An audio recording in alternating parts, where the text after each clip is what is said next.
لک الحمد یا اللہ الصلاۃ والسلام علیک یا رسول اللہ اما بعد۔ سلسلہ ہے ناظرین کے سوالوں کے جواب دینے کا۔ ہمارے ناظرین میں سے ہمارے افضل بھائی ہیں نیپال سے، انہوں نے ایک سوال کیے ہیں کہ شرم گاہ کو ہاتھ لگانے سے کیا وضو ٹوٹ جاتا ہے؟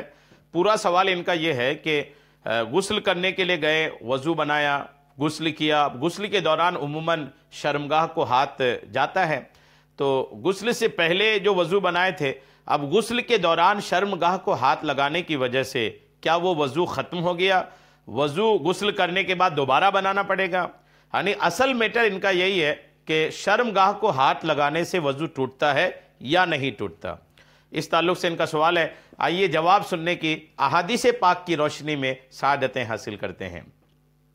شرمگاہ کو ہاتھ لگانے سے وضو ٹوٹنے اور نہ ٹوٹنے دونوں کی احادیث ہیں، دونوں طرف کی، دونوں باتوں کی احادیث پاک ہیں، اور دونوں ہی حدیثیں صحیح بھی ہیں۔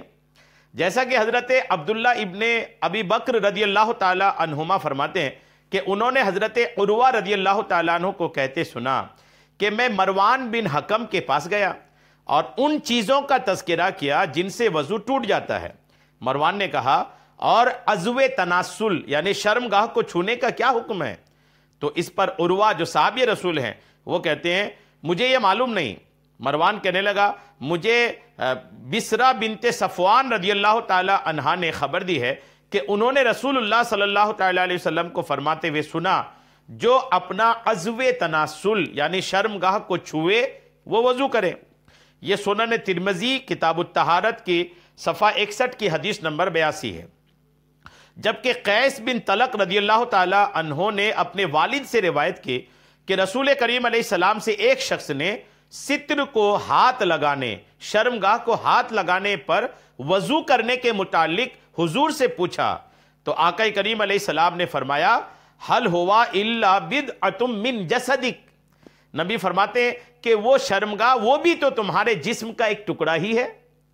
یہ موطا امام مالک کے اندر جلد اول حدیث نمبر 13 میں ہے۔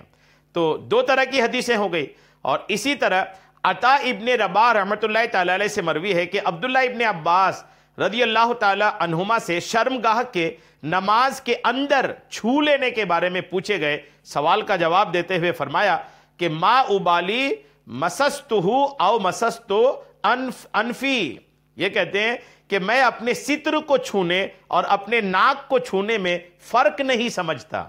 کون کہہ رہے ہیں؟ یہ حضرت عبداللہ ابن عباس رضی اللہ تعالیٰ عنہ۔ اور صحیح ابن حبان میں حضرت سیدنا ابو ہریرہ رضی اللہ تعالیٰ عنہ سے مروی ہے کہ رسول کریم علیہ السلام نے ارشاد فرمایا کہ تم میں کسی کا ہاتھ اس کی شرمگاہ کو لگے اور ہاتھ اور شرمگاہ کے درمیان کوئی روک نہ ہو، کوئی پردہ نہ ہو، یعنی ہاتھ براہ راست شرمگاہ کو چھو جائے، تو اسے چاہیے کہ وضو کرے۔ ذخیرہ احادیث میں شرمگاہ کو چھونے سے وضو ٹوٹنے اور نہ ٹوٹنے دونوں طرح کی حدیث موجود ہونے کے سبب اس مسئلے میں اہل علم کے یہاں اختلاف ہوا۔ امام شافعی اور امام احمد بن حنبل رحمۃ اللہ تعالی علیہما شرمگاہ کو چھونے سے وضو ٹوٹنے کے قائل ہیں۔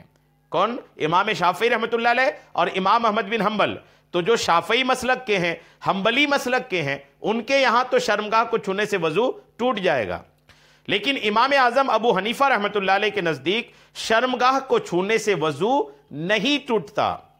جی ہاں، وضو نہیں ٹوٹتا۔ جبکہ امام مالک رحمۃ اللہ علیہ کی طرف منسوب قول کے مطابق شرمگاہ کا چھونا اگر شہوت کے ساتھ ہو تو وضو ٹوٹ جاتا ہے، اور اگر شہوت کے بغیر ہو تو وضو نہیں ٹوٹتا ہے۔ کچھ علماء شرمگاہ کو چھونے سے وضو ٹوٹنے کے قائل تو نہیں ہے، تاہم دوبارہ وضو کرنے کو مستحب قرار دیتے ہیں۔ بہرحال ائمہ احناف کے نزدیک محض شرمگاہ کو ہاتھ لگانے سے وضو نہیں ٹوٹتا۔ ہم لوگ چونکہ حنفی مسلمان ہیں، امام اعظم ابو حنیفہ کی مسلک پر ہم لوگ چلتے ہیں، تو ہمارے لیے یہی ہے کہ شرمگاہ کو ہم اگر چھوئیں تو وضو نہیں ٹوٹے گا۔ اگر کوئی شافعی مسلک کا ہے، کوئی حنبلی مسلک کا ہے، یا پھر کوئی مالکی مسلک کا ہے اور انہوں نے شہوت کے ساتھ اپنی شرمگاہ کو چھوا ہے، تو پھر ان کا وضو ٹوٹ جائے گا۔ حنفی مسلک کے اگر ہیں تو آپ کا وضو نہیں ٹوٹے گا۔ اب سوال یہ کہ پھر وہ حدیثیں جس میں کہا گیا کہ وضو بنائیں تو اس کے بارے میں کیا جواب ہوگا؟ تو جن احادیث میں شرمگاہ کو ہاتھ لگانے کے بعد وضو کرنے کا ذکر ہے، اس سے وہ لغوی وضو یعنی ہاتھ دھونا مراد لیتے ہیں۔ کئی احادیث پاک میں ایسا ہے کہ وضو بول کر کے ہاتھ دھونا مراد لیا گیا ہے، جیسا کہ فتاوی شامی میں ہے کہ عضو تناسل کو چھونے سے وضو نہیں ٹوٹتا، لیکن ایسا کرنے کے بعد ہاتھ دھو لینا یہ مستحب ہے۔ ابن عابدین شامی رد المحتار علی الدر المختار جلد 1 کے صفحہ 147 پہ ہے۔ لہٰذا شرمگاہ کو ہاتھ لگانے سے وضو نہیں ٹوٹتا۔ حدیث میں وضو کا حکم یا تو استحباب کے طور پر ہے یا لغوی وضو یعنی ہاتھ دھونے پر محمول ہے۔ بہرحال احناف کے نزدیک امام ابو حنیفہ کے مقلدین کے لیے مسئلہ یہی ہے کہ شرمگاہ کو ہاتھ لگانے سے چاہے شہوت کے ساتھ ہو بنا شہوت کے ساتھ ہو وضو نہیں ٹوٹے گا۔ تو غسل سے پہلے وضو بنا لیے یا غسل سے پہلے وضو نہیں بنائے لیکن پورے بدن پہ پانی بہائے تو اس سے بھی وضو ہو جاتا ہے۔ تو غسل کر لینے کے بعد بھلے دوران غسل شرمگاہ کو ہاتھ لگے تو بھی دوبارہ غسل کے بعد دوبارہ وضو کرنے کی حاجت نہیں ہے، دوبارہ وضو کرنے کی ضرورت نہیں ہے۔